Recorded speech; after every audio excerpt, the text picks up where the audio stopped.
How's it going, everyone? It's Chin3.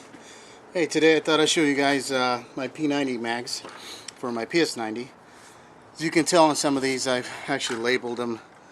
Unfortunately, years ago I bought some mags, all of them F&H at gun shows, and some of them came with really bad springs and the tension was wrong. This right here is your 50 round, and you could feel the tension, and even here you could feel like this and you'll be able to tell it's pretty good tension.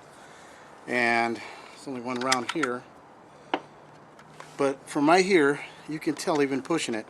But once you load it, once the tension is actually right and correct, then it feeds into the weapon. I've never had problems, and the only time I've ever had problems is with these right here. The body of these P90 mags are perfect. Everything's good, and two of them were from these Korean ones that they make. Some people say theirs is fine. Unfortunately, I wasn't so lucky. So these right here all came bad springs. I labeled them so they wouldn't get mixed up with my other ones. I put them to the side. So what I'm going to show today is through F&H, I ordered this spring for the 50 round mags, because I know that's what the problem is with these, the tension. I mean, they're just junk, meaning the springs. Now take a good look at this spring right here. This is the one from F&H for the 50 round mag, and look at the length. I mean, it's obviously pretty long, and obviously far better. So I'm going to take the cheap spring out of here and show you. And for you guys that don't know how to obviously change springs, easy. But this part right here, your followers are a little different on these type of mags. They're pretty unique type, and you could obviously see through it, which I like the translucent personally. So anyways, let's get to it so you can see. Sometimes having a long screwdriver like this helps, you know, to get these followers in, but I'll show you how you can get them in. Sometimes it's a bitch, sometimes it's easy, but as you can see, this lays crosswise, and obviously when the round goes in, basically it's going to be like this and down. So this actually pushes down with pressure in the spring, and then there's a second one. That one goes at an angle, and the second one, it's hard to tell, but you'll see that right here once I take it apart. So let's get to this. You can use pretty much anything on the bottom part right here and just push down like most mags. Put your finger here, obviously, because you have the plate here, and what happens is you know, anything involving springs, basically, there's a cover there, will fly out. Now, alright, as you can tell, hopefully you can see this right here. Now, as you can tell, these just fell out. There's no more pressure on them. It's hard to tell inside. If you could hopefully get a good shot of the inside there, but here's what comes out. This is what they look like. So now you have this basically empty and nothing here, and that's all there is. Just these two that go in there, these little rollers, and here's a spring that came out, this shit spring right here, and this obviously goes to the rollers right there. Now you want to, when you place it back in, I'll show you in a sec, you want to have this direction, not upside down that way. It's going to go in like this. So now I'm going to show the spring. If you can see right here, look at the big difference on these springs. My God, I mean, it is such a difference, it's not even funny. And let's see, look at this.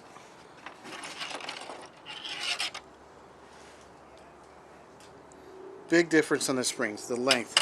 So hopefully you guys are getting a good shot of it right here. Far better, far longer. You can tell the tension, and the spring is far more tighter than this little thing, especially for holding 50 rounds. So, alright, let's change this right here. Let's take this plate. Hopefully you guys can see this right here. It's kind of hard to do video when I'm doing it myself.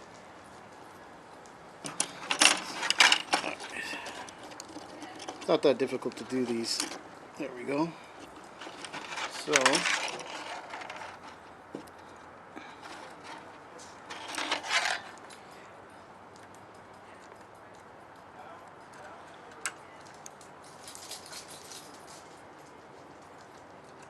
it's a very unique magazine. I love this weapon and these mags. And according to your state, I mean, there's each state there's your 10 rounders, 30 and 50 round that I've seen. Personally, I don't even know why they even make 30 rounder. I figure 50, 10 for the states that, you know, where you have to have 10. So I understand that, but to try to get that in. And but it just kind of, I don't know, doesn't make sense having 30 when you just put in a 50. But like I said, nowadays with these crazy state laws,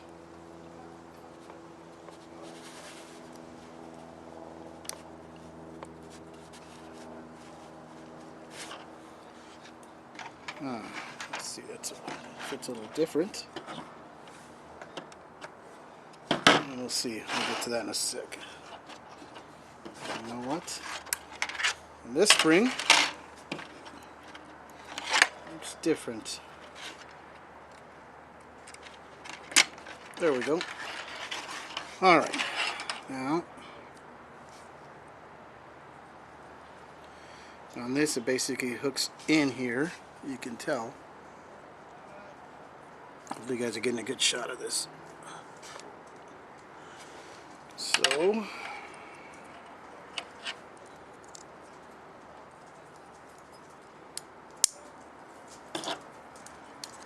sometimes you just gotta take a little pressure off of here. It's not that hard. Should be using a smaller tool, but no big deal. Alright. There we go. Anyway, this just snaps in right there to that little hole. And there you go. Now this new spring, look at this thing. It's such a big difference compared to the shit spring right here. Alright, now here's where it gets really kind of tricky, is getting these two back here. This one's going to be at an angle in here, and on the inside here there's like a little speed bump, like a little ramp type, and it has to go above it. So the only way to do it is you actually have to just drop these in there, and sometimes they don't set right. One is going to be at an angle like this on its own, and the other one's going to be under it like this, facing that way. So let's try to get those in. As you can tell, there's nothing in it right now. Hopefully you guys get a good shot of this. So here we go. And these are exactly the same size, by the way. There's no difference which one goes in first. So let's see. And sometimes what you want to do might help is, because of the little ramp, you want to sometimes get stuck. When you're doing this, you may want to do it where it's upside down. As you're holding it upside down, you have to do it that way. But since there's that little like speed bump, if you were trying to let it go this way, it's not going to get in here. So you want to turn it upside down like this. So first you're going to drop this in. So there's no other way.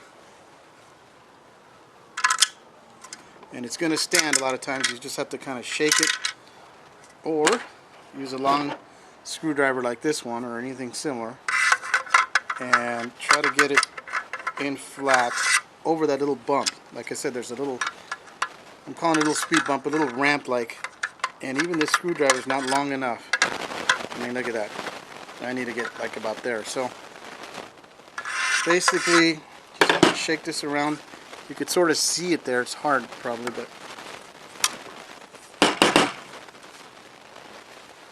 yeah, still not in there. Sometimes it'll take, sometimes I've done it and it works quick. I just drop it in and it goes in. Other times, well, it's a strange, like I said, it's not your typical magazine. So this is the only way, there's really no directions I've ever had to get these in. I tinkered with it and pretty much figured it out. Okay, there we go. Once, and you, hopefully you saw what I did. Basically, you drop it in, and then you're going to have to tilt it back and forth to get it inside. As you can tell, there it is. See that? There we go. So I got it in there. It used gravity, and you see it at an angle. Now you're going to drop the next one and do the same exact thing. And let's hope that goes in. It's standing up, so you have to just keep on shaking it. Hopefully, sometimes, like I said, it's just kind of a nightmare.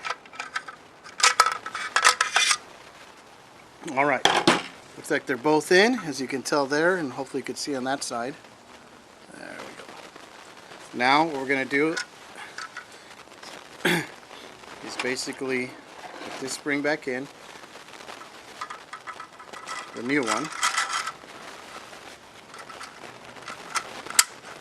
You just heard that noise right there, and you're going to feel the tension already there. So basically, there we go. You can tell the spring. I can feel the tension on this already. It's really, this one's far better.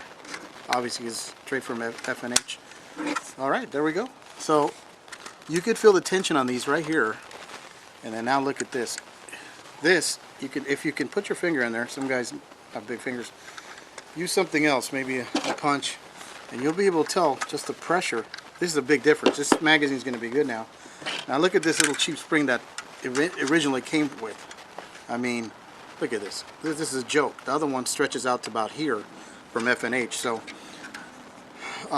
their company, I called them and emailed them and talked to their parts department. Really bunch of cool guys over there. They understood my problem, and I didn't want to dump these mags. You know, they're still good, the body. And I ordered a bunch of springs. Nice to have extra ones. And obviously I'll be throwing this away. I mean, just pure junk. Look at this. No pressure. So what was happening is the rounds would just fall out. I was able to put a round in these over here with the cheap springs, and I would just turn it like this, and the rounds were actually falling out. That is pretty damn sad. That's the only time my PS90 actually had problems that I knew it was the springs. So unfortunately I ended up with 5 of these that had cheap springs, and that's, you know, just trying to get a good deal like all of us try to get. And all my other ones are fine except, you know, these. But now with the new springs, it's going to be great. So as you can tell, when you put one of these 5.7 by 28 rounds here, you could tell the tension now versus what I had on this right here. And I'm going to show you guys. Here's another one with a bad spring. I mean, look at this. I can actually, it's just totally soft in there. I mean, no tension. So here I am putting this round. Look at this. I mean, that's what was having problems. That's why I wasn't feeding. I mean, look at this. It's just a joke. And that's because all these have this spring right here that's just short, no tension. I mean, really cheap quality shit. So look at that. I mean, it's just nothing. And that's why it wouldn't feed properly. It's having problems, and that's the only time I ever had it because of bad mags. Or the bad springs, I should say. So I'll be changing these too, but I thought I'd show you guys how you change it. Not difficult. Just getting those 2 rollers in there and that other with the mag in here, the spring, is what does it, and the followers. So once you get the follower in there, the main problem is just getting those 2 rollers. But you saw I just did it. It's not that hard. Sometimes it just takes a little bit. You know, nothing stressful. So I'm pretty happy now. I'm going to end up taking these off, my labels, and have a good mag. So anyways, that's my video on changing this on the springs. So if you need springs or anything, you talk to the parts department over at F&H. They're really a bunch of cool people over there, and they got them to me in about a week. So it's not bad. Not bad at all. So I'm happy with this new spring. I'll be testing these, of course, but I can tell right now that I'm not going to have a problem. I mean, it feels like the same tension as this one, which is a 50 rounder, and this obviously had no problem. This is from F&H, obviously, that I had bought years ago. Never had a problem. So I'm happy about that. But and then this one right here, this is another one that's you know, good tension. Loved it. This one right here, yeah, same. In fact, just some of these Korean made ones. Like I said, I've unfortunately ended up with 5 bad ones. So just, if you can, before you buy one of these, it's not 100% rule here, but you can tell the tension by doing this on these type of mags. Push it with your finger if you can, if they allow you at a gun show, wherever it is. Push it. If you feel some good tension there, and then right here, man, that's a good sign. Trust me. If you get these shit ones like here, you can really tell. I mean, I know you can't, you're just watching me do this, but for those of you guys that run into these mags or have them, I can tell the big difference. I mean, I'm pushing this, it's a joke. I'm pushing on this, on the plate, and it's so easy to push, it's ridiculous. Same here. I mean, look at this. This almost seems like it's going to just fall out. I mean, it's ridiculous. So you can tell by it's a cheap spring. You go back to the good ones, like this new one that I just said, you can feel that tension right there. Really, really good tension in here. So that's a little trick that you can use. Not 100%, but you know, if you ever feel a cheap one, you'll be able to tell. So you can push it. It's not like it's so hard you can't. So just something you may want to try. It's worked for me, but I do that nowadays. If I buy any of these P90 mags, and you could totally tell whether it's 10, 30, or 50 round. That's what I push. And if I feel it's pretty weak, I don't even buy it. So anyways, thanks for your time, everybody. Hope you enjoyed the video. If you had questions, comments, go ahead and leave some. And have fun shooting, because I know I will. God bless and take care.